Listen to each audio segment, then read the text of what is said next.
ಮಾಂದಲಪಟ್ಟಿಯಲ್ಲಿ ಪ್ರವಾಸಿಗರಿಂದ ಸುಲಿಗೆ ಪ್ರಕರಣವೊಂದ ಇಲಾಖೆ ಗಂಭೀರವಾಗಿ ಪರಿಗಣಿಸಿದ್ದು, ನೀವು ಇದನ್ನು ಗಂಭೀರವಾಗಿ ತೆಗೆದುಕೊಂಡರೆ ಉತ್ತಮ ಅಂತ ಜಿಲ್ಲಾ ಪೊಲೀಸ್ ವರಿಷ್ಠಾಧಿಕಾರಿ ಬಿಂದುಮಡಿ ಜೀಪು ಚಾಲಕರು ಮತ್ತು ಮಾಲೀಕರಿಗೆ ಖಡಕ್ ಸೂಚನೆ ನೀಡಿದ್ದಾರೆ. ನಗರದ ಸಂಚಾರಿ ಪೊಲೀಸ್ ಠಾಣೆಯಲ್ಲಿ ಜೀಪು ಮಾಲೀಕರು ಮತ್ತು ಚಾಲಕರ ಸಭೆ ನಡೆಸಿದ ಪೊಲೀಸ್ ವರಿಷ್ಠಾಧಿಕಾರಿ ಹಲವು ಸಲಹೆ ಸೂಚನೆಗಳನ್ನು ನೀಡಿದರು.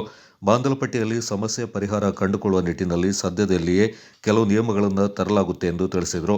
ಪ್ರವಾಸಿಗರೊಂದಿಗೆ ಸೌಜನ್ಯದಿಂದ ವರ್ತಿಸಿ. ಪ್ರವಾಸಿಗರು ಜಿಲ್ಲೆಯ ಅತಿಥಿಗಳಾಗಿದ್ದು, ಅವರೊಂದಿಗೆ ಸೌಜನ್ಯದಿಂದ ವರ್ತಿಸಬೇಕಿದೆ. ತಮ್ಮ ರಜಾ ದಿನಗಳನ್ನು ಪ್ರಕೃತಿ ನಡುವೆ ಶಾಂತವಾಗಿ ಕಳೆಯಲು ಜನ ಕೊಡಗಿಗೆ ಕುಟುಂಬದೊಂದಿಗೆ ಆಗಮಿಸುತ್ತಾರೆ. ಇಂತಹ ಕಹಿ ಘಟನೆಗಳು ನಡೆದಾಗ ಅದು ಇಲ್ಲಿನ ಜನ ಸಂಸ್ಕೃತಿಯ ಮೇಲೆ ಕೀಳರಿಮೆಯನ್ನು ಉಂಟು ಮಾಡುತ್ತೆ. ಜೀಪು ಚಾಲಕರಲ್ಲಿ ಅನೇಕರು ಉತ್ತಮವಾಗಿ ಕೆಲಸ ಮಾಡ್ತಾ ಇದ್ದಾರೆ. ಕೆಲವರು ಮಾಡುವ ಇಂತಹ ತಪ್ಪಿನಿಂದ ಜಿಲ್ಲೆಯ ಪ್ರವಾಸೋದ್ಯಮಕ್ಕೆ ಕಪ್ಪು ಚುಕ್ಕೆ ಇಟ್ಟಂತಾಗುತ್ತೆ. ಆದ್ದರಿಂದ ಮುಂದೆ ಇಂತಹ ಘಟನೆಗಳು ನಡೆಯದಂತೆ ಎಚ್ಚರ ವಹಿಸಬೇಕು. ಪ್ರವಾಸಿಗರಲ್ಲಿ ದುರ್ವರ್ತನೆ ತೋರುವುದು, ಸುಲಿಗೆ ಮಾಡುವುದು ಕಂಡುಬಂದರೆ ಕಾನೂನು ಕ್ರಮ ಕೈಗೊಳ್ಳಲಾಗುತ್ತೆ. ಯಾರಾದರೂ ಅಂತಹ ವರ್ತನೆ ತೋರುತ್ತಿದ್ದರೆ ಪೊಲೀಸರಿಗೆ ಮಾಹಿತಿಯನ್ನು ನೀಡಬೇಕೆಂದು ಸೂಚಿಸಿದರು. ಮಾಂದಲಪಟ್ಟಿ ಟೈಮಿಂಗ್ ಬದಲಾವಣೆ. ಮಾಂದಲಪಟ್ಟಿಗೆ ಸಫಾರಿ ಹೋಗುವ ಜೀಪುಗಳ ಸಂಬಂಧ ಹಿಂದಿನಿಂದಲೂ ಪ್ರಕರಣಗಳು ದಾಖಲಾಗಿವೆ. ಒಬ್ಬರ ಮೇಲೆ ಪದೇ ಪದೇ ಪ್ರಕರಣ ದಾಖಲಾದರೆ ರೌಡಿ ಶೀಟ್ ತೆರೆಯಬೇಕಾಗುತ್ತೆ. ಅಲ್ಲದೆ ಬೆಳಗಿನ ಜಾವ ಆ ರಸ್ತೆಯಲ್ಲಿ ಜೀಪುಗಳು ಸಂಚರಿಸುವುದರಿಂದ ಸಮಸ್ಯೆಗಳಾಗ್ತಾ ಇದ್ದು, ಅರಣ್ಯ ಇಲಾಖೆಯೊಂದಿಗೆ ಚರ್ಚಿಸಿ ಪ್ರವೇಶ ಸಮಯವನ್ನು ಬದಲಾವಣೆ ಮಾಡಲಾಗುತ್ತೆ ಅಂತ ಬಿಂದುಮಣಿ ತಿಳಿಸಿದರು. ಇನ್ನು ಮುಂದೆ ಮಾಂದಲಪಟ್ಟಿಗೆ ತೆರಳುವ ಜೀಪುಗಳ ನಿರಂತರ ತಪಾಸಣೆ ನಡೆಯಲಿದ್ದು, ಎಲ್ಲ ದಾಖಲೆಗಳನ್ನು ಪರಿಶೀಲಿಸಿ ಪೊಲೀಸ್ ಇಲಾಖೆಯಿಂದ ಕ್ರಮ ಸಂಖ್ಯೆ ಒಳಗೊಂಡ ಸ್ಟಿಕ್ಕರ್ ನೀಡಲಾಗುತ್ತೆ. ಅದನ್ನು ಹಾಕಿರುವ ಜೀಪುಗಳು ತಪಾಸಣೆಗೆ ಒಳಪಟ್ಟಿದೆ ಮತ್ತು ಅಧಿಕೃತವಾಗಿ ಸಂಚರಿಸುತ್ತಿದೆ ಎಂದು ಗುರುತಿಸಬಹುದಾಗಿದೆ ಎಂದರು. ಜೀಪುಗಳು ಭಾರೀ ವೇಗವಾಗಿ ಸಂಚರಿಸುವ ಸಂಬಂಧ ದೂರುಗಳು ಬರ್ತಾ ಇದ್ದು, ಕಡಿದಾದ ಮಾರ್ಗದಲ್ಲಿ ಅತಿ ವೇಗದಿಂದ ಅಪಘಾತಗಳು ಸಂಭವಿಸುವ ಅಪಾಯವಿದೆ. ಹಾಗಾಗಿ ಅತಿ ವೇಗದ ಅಜಾಗರೂಕತೆಯ ಚಾಲನೆ ಮಾಡುವ ಚಾಲಕರ ವಿರುದ್ಧ ಕ್ರಮ ಕೈಗೊಳ್ಳಲಾಗುತ್ತೆ. ಅಂತಹ ಚಾಲಕರ ವಿರುದ್ಧ ನೀವು ದೂರು ಮಾಹಿತಿ ನೀಡಿದರೆ ಕ್ರಮ ಜರುಗಿಸುತ್ತೇವೆ ಎಂದರು. ನಮ್ಮ ಟ್ರಾಫಿಕ್ ಸ್ಟೇಷನಲ್ಲಿ, ಮಡಿಕೇರಿ ಟೌನ್ ಟ್ರಾಫಿಕ್ ಸ್ಟೇಷನಲ್ಲಿ ಎಲ್ಲ ಜೀಪ್ ಅಸೋಸಿಯೇಷನ್ ಮತ್ತು ಜೀಪ್ ಚಾಲಕರ ಜೊತೆ ಹಾಗೂ RTO ಆಫೀಸರ್ ಅವ್ರ ಜೊತೆ ನಮ್ಮ ಪೊಲೀಸ್ ಇಲಾಖೆ ಒಂದು ಸಭೆ ಮಾಡಿದ್ದೀವಿ. ಇದಕ್ಕೆ ಸಂಬಂಧಪಟ್ಟಂತೆ ಕೆಲವು ಸೂಚನೆಗಳನ್ನ ನಾವು ಚಾಲಕರಿಗೆ ಹಾಗೂ ಅಸೋಸಿಯೇಷನಲ್ಲಿ ಇರುವಂತಹ ಮೆಂಬರ್ಸ್ಗಳಿಗೆ ನೀಡಿದ್ದೀವಿ. ಸೊ ಮುಂದೆ ಯಾವುದೇ ರೀತಿಯಾದಂತಹ ಇದು ನೇಮಕ ಮಾಡಿದಂತಹ ಬೆಲೆ ಏನಿದೆ ಅದಕ್ಕೆ ಮೇಲೆ ನಾವು ಕೇಳಿರುವಂತಹ ಒಂದು ಮಾಹಿತಿ ಬಂದಲ್ಲಿ, ಅಥವಾ ರ್ಯಾಶ್ ಡ್ರೈವಿಂಗ್ ಮಾಡಿದಲ್ಲಿ, ಅಥವಾ ಸಾರ್ವಜನಿಕರಿಗೆ ತೊಂದರೆ ಮಾಡಿಕೊಂಡು ಅಲ್ಲಿ ಜೀಪ್ ಚಾಲನೆ ಮಾಡ್ತಿದ್ದಾರೆ ಅಂತ ಗೊತ್ತಾದಲ್ಲಿ ನಾವು ಇಮಿಡಿಯೇಟಾಗಿ ಕ್ರಮ ತಗೊಳ್ತೀವಿ ಹಾಗೂ FIR ಮಾಡ್ತೀವಿ ಅಂತ ಅವರಿಗೆ ಆಲ್ರೆಡಿ ಸೂಚನೆ ಕೊಟ್ಟಿದ್ದೀವಿ. ಹಾಗೂ RTO ಆಫೀಸರ್ ಇರೋದ್ರಿಂದ ಅವರಲ್ಲಿ ಯಾವುದೇ ರೀತಿಯಾದಂಥ ಡಾಕ್ಯುಮೆಂಟೇಷನ್ ಎರರ್ಸ್ ಅಥವಾ ಫಾಲ್ಟ್ ಇದ್ದರೆ ಅದನ್ನು ತಕ್ಷಣವಾಗಿ ನೀವು RTO ಆಫೀಸಿಗೆ ಹೋಗಿ ಅದನ್ನು ಸರಿಪಡಿಸ್ಕೊಬೇಕು ಅಂತ ಸಹ ಹೇಳಿದ್ದೀವಿ. ಸೊ ಮುಂದೆ ವೈಟ್ ಬೋರ್ಡು ಇಟ್ಕೊಂಡು ಚಾಲನೆ ಮಾಡೋದು ಅಥವಾ ಅದನ್ನು ಬದಲಿ ಮಾಡಿ ಡಾಕ್ಯುಮೆಂಟೇಷನಲ್ಲಿ ಬದಲಿ ಆಗಿರೋಲ್ಲ ಆದರೂ ಎಲ್ಲೋ ಬೋರ್ಡ್ ಯೂಸ್ ಮಾಡ್ಕೊಂಡು ಮಾಡಿದಲ್ಲಿ ನಾವು ಕಾನೂನು ಪ್ರಕಾರವಾಗಿ FIR ಮಾಡ್ತೀವಿ ಅಂತಲೇ ಅವ್ರಿಗೆ ನಾವು ಸೂಚನೆಯನ್ನು ಕೊಟ್ಟಿದ್ದೀವಿ. ಸೊ ಅದರಲ್ಲಿ ಯಾವುದೇ ರೀತಿಯಾದಂತಹ ಬದಲಾವಣೆ ನೀವು ಡಾಕ್ಯುಮೆಂಟೇಷನ್ ಮಾಡಬೇಕಿದ್ದನ್ನು ತಕ್ಷಣವಾಗಿ ಮಾಡ್ಕೊಬೇಕು. ಅದಕ್ಕೆ RTO ಅವರು ಸಹ ಇದನ್ನು ಇಮಿಡಿಯೇಟಾಗಿ ಮಾಡಿಕೊಡ್ತೀವಿ. ಯಾರದೇ ಒಂದು ಡಾಕ್ಯುಮೆಂಟೇಷನ್ ಎರರ್ ಇದ್ದರೆ ಮಾಡಿಕೊಡ್ತೀವಿ ಅಂತಲೂ ಸಹ ಅವರಿಗೆ ಸ್ವಲ್ಪ ಕೋಆರ್ಡಿನೇಟ್ ಮಾಡ್ತೀವಿ ಅಂತ ಹೇಳಿದ್ದಾರೆ.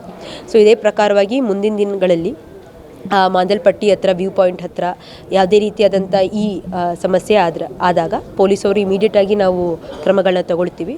ಹಾಗೂ ನಾವು ಎಲ್ಲ ಗಾಡಿಗಳನ್ನ ವೈಟ್ ಬೋರ್ಡ್ ಆಗಿರಲಿ, ಯೆಲ್ಲೋ ಬೋರ್ಡ್ ಆಗಿರಲಿ ಅದನ್ನು ನಾವು ಚೆಕ್ ಮಾಡ್ತಿದ್ದೀವಿ. ಸೊ ಅಲ್ಲಿ ನಮಗೆ ಡಾಕ್ಯುಮೆಂಟೇಷನ್ನು ಅಥವಾ ತಪ್ಪು ಕಂಡು ಬಂದಲ್ಲಿ ನಾವು ಸಹ FIRನ ಮಾಡ್ಕೊಳ್ತಿದ್ದೀವಿ ಅಂತ ಹೇಳಲಿಕ್ಕೆ ಇಷ್ಟಪಡ್ತೀನಿ. ಅದನ್ನು ಇವಾಗ ನಾವು ಸ್ಟಾರ್ಟ್ ಮಾಡಿದ್ದೀವಿ. ಸೊ ಪರಿಪೂರ್ಣವಾಗಿ ನಾವು ಅದನ್ನ ರೆಡಿ ಮಾಡಿದ ತಕ್ಷಣ ನಿಮಗೆ ಅದ್ರ ಬಗ್ಗೆ ಮಾಹಿತಿ ಕೊಡ್ತೀವಿ. ಅದನ್ನು ನಾವು ಅರಣ್ಯ ಇಲಾಖೆಯವ್ರ ಜೊತೆ ಮಾತಾಡಿದ್ದೀವಿ. ಸೊ ಅವರು ಸಹ ಒಪ್ಕೊಂಡಿದ್ದಾರೆ. ಸೊ ಟೈಮಿಂಗ್ ಚೇಂಜಸ್ ಬಗ್ಗೆಯೂ ಸಹ ಅದು ನಿರ್ಧಾರ ಆದ ತಕ್ಷಣ ನಿಮಗೆ ನಾವು ಮಾಹಿತಿನ ಕೊಡ್ತೀವಿ. ಅದು ನಿರ್ಧಾರ ಮಾತಾಡಿದ್ದೀವಿ ಅರಣ್ಯ ಇಲಾಖೆಯವ್ರ ಜೊತೆ. ಸೊ ಅದಾಗುತ್ತೆ, ಅದನ್ನು ಆದ ತಕ್ಷಣ ನಾನು ನಿಮಗೆ ಹೇಳ್ತೀನಿ. ಪ್ರಾದೇಶಿಕ ಸಾರಿಗೆ ಅಧಿಕಾರಿ ST ಸತೀಶ್ ಮಾತನಾಡಿ, ಈ ಪ್ರಕರಣದಲ್ಲಿ ಸ್ವಂತ ಬಳಕೆಯ ವಾಹನಕ್ಕೆ ಹಳದಿ ಬಣ್ಣದ ನಂಬರ್ ಪ್ಲೇಟ್ ಅಳವಡಿಸಿರುವುದು ಕಂಡುಬಂದಿದೆ. ನಿಯಮ ಬಾಹಿರವಾಗಿ ಚಾಲನೆ ಮಾಡುವುದು ಕಂಡುಬಂದರೆ ಕ್ರಮ ಕೈಗೊಳ್ಳಲಾಗುತ್ತೆ. ಜೀಪು ಚಾಲಕರು ತಮ್ಮ ವಾಹನದ ದಾಖಲೆಗಳನ್ನು ಸರಿಪಡಿಸಿಕೊಳ್ಳಬೇಕು. ವರ್ಗಾವಣೆ, FC ಮತ್ತಿತರ ಯಾವುದೇ ಪ್ರಕ್ರಿಯೆಗೆ ಅರ್ಜಿ ಸಲ್ಲಿಸಿದ್ರೂ ಶೀಘ್ರವಾಗಿ ಕೆಲಸ ಮಾಡಿಕೊಡಲಾಗುತ್ತೆ ಎಂದು ಆಶ್ವಾಸನೆ ನೀಡಿದರು. ಜೀಪ್ ಅಸೋಸಿಯೇಷನ್ ಅವರು ಮತ್ತೆಲ್ಲ ಮಾಲೀಕರುಗಳು ಕೆಲವರು ಅದರಲ್ಲಿ ವಾಹನದವರೆಲ್ಲ ಪಬ್ಲಿಕ್ ಹತ್ರ ತುಂಬ ಅರೇಂಜ್ ಮಾಡಿ ತುಂಬ ಅತಿಯಾಗಿ ಅಮೌಂಟ್ ಎಲ್ಲ ಕಲೆಕ್ಟ್ ಮಾಡೋದು ಅಂತೇಳಿ ಮೊನ್ನೆ ಎಲ್ಲ ವೈರಲ್ ಆಗಿತ್ತು ಒಂದು ಮೆಸೇಜು. ಆ ಉದ್ದೇಶದಿಂದ ನಮ್ಮ ಎಸ್ ಪಿ ಮೇಡಮ್ ಅವರ ಒಂದು ನೇತೃತ್ವದಲ್ಲಿ ಒಂದು ಸಭೆಯನ್ನು ಆಯೋಜಿಸಿ ಎಲ್ಲ ನಮ್ಮ ಯಾರು ಈ ಟ್ಯಾಕ್ಸಿ ನಮ್ಮ ಕೊಡಗು ಜಿಲ್ಲಾ ಟ್ಯಾಕ್ಸಿ ಚಾಲಕರ ಸಂಘದವರು ಮತ್ತು ಮಾಲೀಕರು ಎಲ್ಲರನ್ನೂ ಕರೆದು ಈ ಬಗ್ಗೆ ಒಂದು ಅವರಿಗೆ ಅವರ ಒಂದು ಈ ಎಚ್ಚರಿಕೆಯನ್ನು ಈ ಬಗ್ಗೆ ನೀಡಿದ್ದೇವೆ. ಮತ್ತು ಅವ್ರಿಗೆ ಏನಾದ್ರು ಕುಂದುಕೊರತೆಗಳಿದೆ ಮತ್ತು ಡಾಕ್ಯುಮೆಂಟ್ಸ್ಗಳು ಸರಿ ಇದೆಯಾ ಅವರು ಎಲ್ಲ ಹೇಳಿ ಅದ್ರ ಬಗ್ಗೆ ಎಲ್ಲ ಸರಿಪಡಿಸ್ಕೊಳ್ಳಿಕ್ಕೆ ಕೂಡ ಅವರಿಗೆ ನಾವು ಎಚ್ಚರಿಕೆಯನ್ನು ಕೊಟ್ಟಿದ್ದೀವಿ.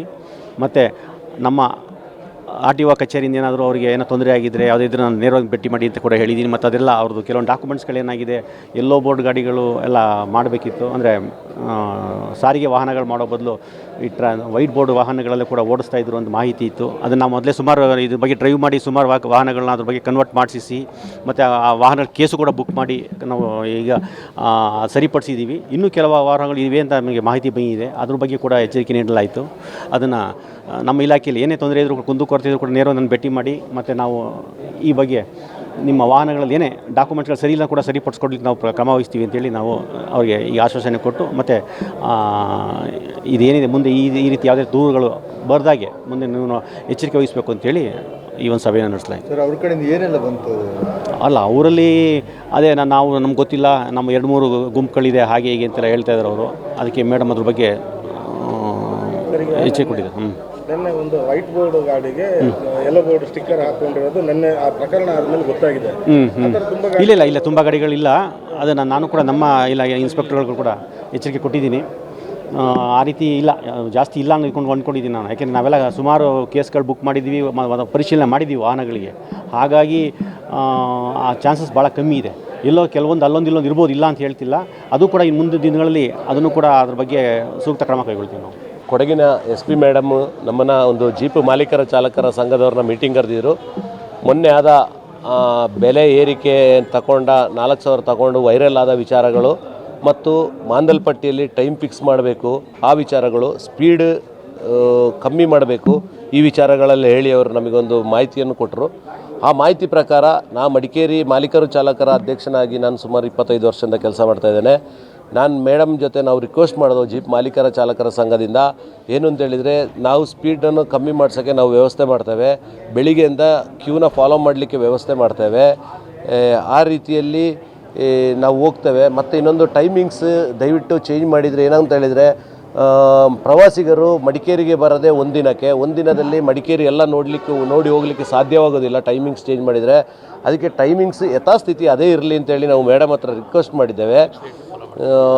ಈಗ ನಾವು ಟೈಮಿಂಗ್ಸ್ ನಮಗೆ ಏನು ಅದೇ ಸೇಮ್ ಕೊಟ್ಟರೆ ಟೂರಿಸ್ಟ್ಗಳಿಗೂ ಈಸಿ ಆಗ್ತದೆ. ಏನು ಅಂತ ಹೇಳಿದರೆ, ಮಾಂದಲ್ಪಟ್ಟಿ ನೋಡಿ ಬರೋತ್ತಿಗೆ 8-9 ಗಂಟೆ ಒಳಗೆ ಮುಗಿದೋಗ್ತದೆ. ಮತ್ತು ಮಡಿಕೇರಿ ಎಲ್ಲ ನೋಡಿ ಅವ್ರು ಹಿಂತಿರುಗ್ಬೋದು. ಇಲ್ಲ 2 ದಿನ ಮಡಿಕೇರಿಲಿ ಇರಬೇಕಾಗ್ತದೆ. ಹಾಗೆ ಮೇಡಮ್ ಅವ್ರ ಹತ್ರ ನಾವು ರಿಕ್ವೆಸ್ಟ್ ಮಾಡಿದ್ದೇವೆ, ದಯವಿಟ್ಟು ಟೈಮನ್ನು ಚೇಂಜ್ ಮಾಡಿಸ್ಬೇಡಿ. ಚೇಂಜ್ ಮಾಡಿಸಿದರೆ ನಮಗೆ ಕಷ್ಟ ಆಗ್ತದೆ, ಜೀಪ್ ಅವ್ರಿಗೆ ಕಷ್ಟ ಆಗ್ತದೆ ಅಂತ ಹೇಳಿದ್ವಿ. ಮತ್ತು ಜೀಪ್ ಅವರೆಲ್ಲ ಇನ್ನು ಕ್ರಮಬದ್ಧವಾಗಿ ಓಡಿಸುವಂಗೆ ನಾವೆಲ್ಲ ರೂಲ್ ಮಾಡ್ತೇವೆ. Thank you.